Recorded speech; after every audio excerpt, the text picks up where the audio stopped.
Ce serait un moment magique de rencontrer le président en 2022. Je prendrai un selfie. Je lui ferai part de ses défauts et profiterai d'être à l'Élysée pour prendre des photos. Hé, Capi. C'est Capi. Non, c'est O Capi. Je m'appelle Lou. Ma vie d'ado. Je m'appelle Alexandra. Emma, j'ai 14 ans, je suis en 3e. Bruno, j'ai 14 ans. J'ai 12 ans. Je suis en 6e. Je m'appelle Luna, j'ai 11 ans. Ma vie d'ado, une émission proposée par le magazine Okapi. J'en ai marre là, vraiment, j'en ai marre. On te donne 10 minutes face au prochain président ou à la prochaine présidente. Que lui dis-tu ?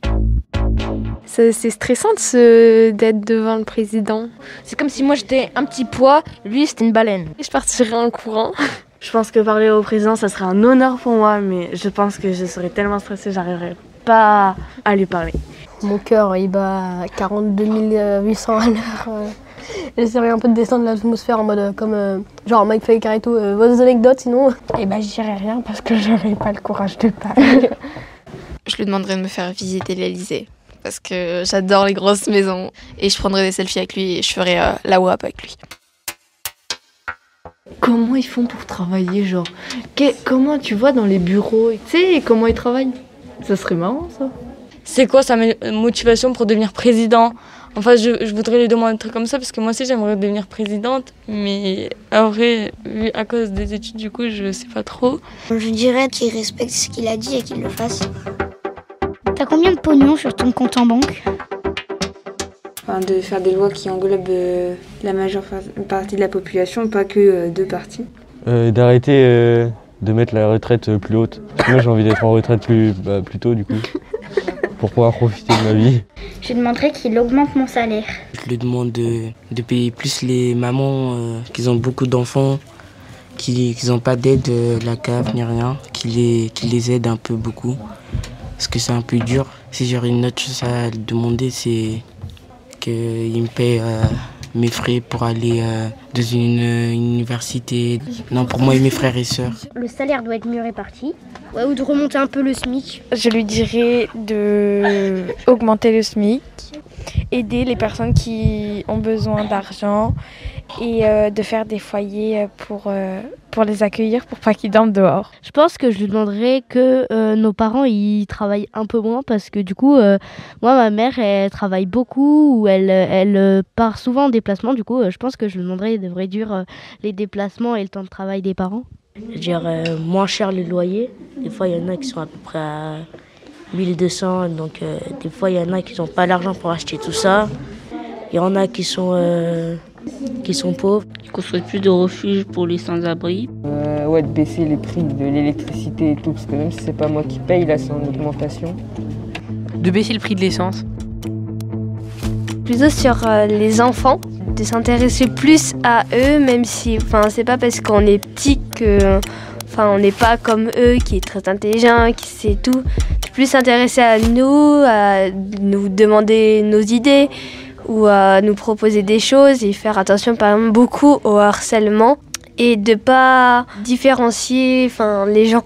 Ils sont tous, en fait, on est tous égaux. Si je rencontrais le président, je pense je lui demanderais quand même de faire nos 7 heures de cours parce que c'est la loi, mais tout ça juste le matin pour qu'on ait l'après-midi tranquille, quoi. Commencer à 8h, franchement ce n'est pas une heure pour travailler. Je pense que je lui demanderais plus d'essayer de venir dans les collèges parce que y a plein de trucs que nous on n'aime pas et qu'il faudrait changer mais que il le sait pas forcément.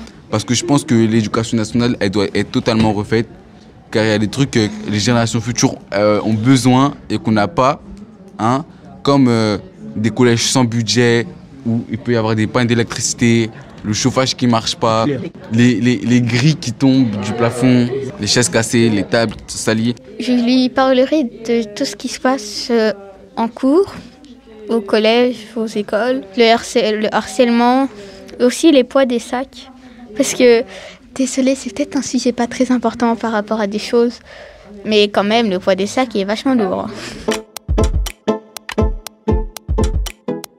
Je lui demanderais comment ça s'est passé avec Brigitte. En gros, comment ils se sont rencontrés, quoi. C'est vrai. Parce que c'était sa professeure. Ça peut être un peu insolent ce que je veux dire, mais face au président, je pourrais pas résister à lui poser la question Monsieur, comment vous avez fait pour pécho votre prof? Parce que nous ne mentons pas. Nous avons tous admiré très fortement déjà un professeur dans notre carrière d'élève. Même aussi d'arrêter le tabac, genre qu'ils arrêtent tout là, qu'ils jettent tout, même si ça fait un carton. J'en ai marre parce que ma mère elle commence à tousser de plus en plus et je sens que ça va lâcher bientôt. La PMA pour toutes, le mariage homosexuel en 2013, les droits de manifestation. Moi je dirais de garder tout ça. Vaut mieux faire des pas en avant au lieu de reculer. Et d'autoriser à conduire à partir de 16 ans et de boire de l'alcool à partir de 16 ans aussi. Les gens qui ont déjà des bonnes conditions, ça sert à rien de s'occuper d'eux vraiment parce que on s'en fiche, eux c'est bon, ils vont bien, c'est fait quoi. Alors que ceux qui sont pauvres ou les migrants ou genre ceux qui arrivent et tout, faut les aider, genre on peut pas juste les laisser crever dans la rue.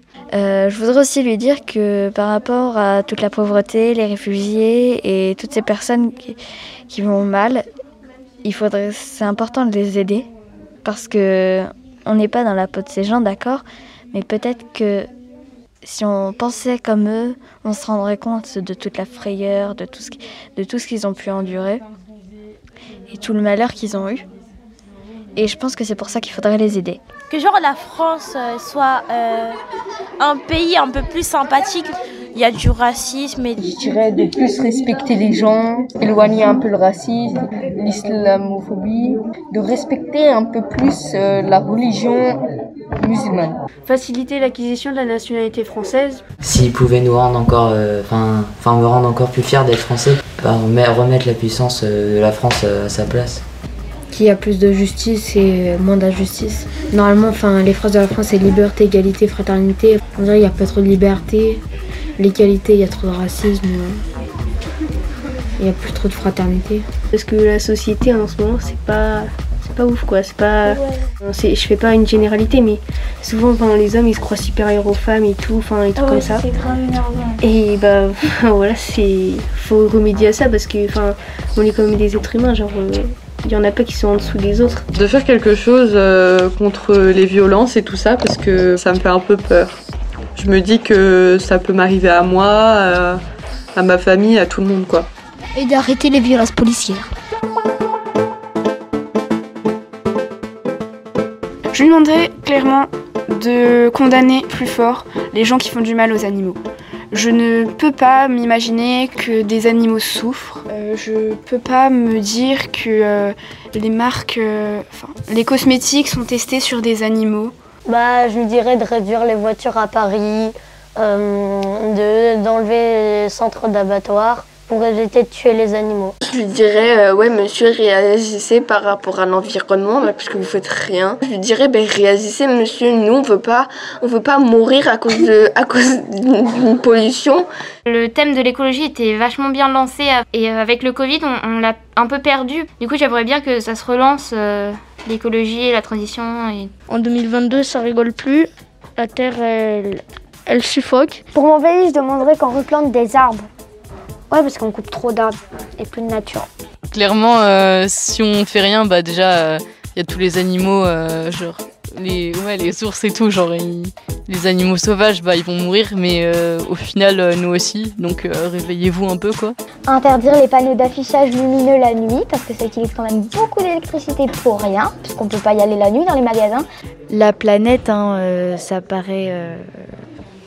bateau comme ça, tout le monde le dit, mais même si ça doit être stylé, que tout s'écroule et tout, moi j'aimerais bien vivre quand même. Et sinon, bonne chance. Au revoir. Merci d'écouter Ma vie d'ado. Un podcast à retrouver tous les 15 jours sur toutes les plateformes de podcast et sur le blog d'Okapi. Ma vie d'ado, une émission proposée par le magazine Okapi. Juste pour dire que je suis heureuse et je vous souhaite tout le bonheur du monde. Bye. Un podcast Bayard Jeunesse.